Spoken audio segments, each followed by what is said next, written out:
Arizona, homeowner's best friend. Just as a personal example, every couple of years, I pull out all my toolboxes, open all the drawers, because I'm constantly adding tools.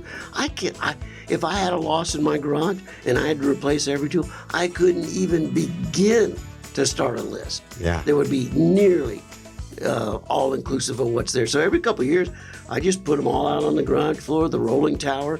I just open all the drawers and film it. So that is how it applies to me, but it applies to all of you as well for the same reason. Absolutely. And the other thing, once a loss happens, recognize that you've got to take immediate action to mitigate your loss.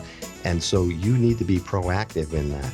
And so getting a hold of Rosie on the House, looking up the restoration contractor, getting them out, getting them empowered to take the necessary action to protect the property from further damage is not only wise, it's their responsibility. And so few people understand that. Then after the emergency service work is completed, it is the homeowner's option to choose who they want.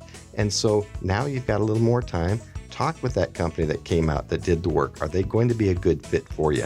Are they a good match for your current situation and your needs? And feel that process out. Don't just rely on the insurance company's recommendation on their preferred contractor, because that may not be the right fit for you. Only you can decide who the right fit for you will be.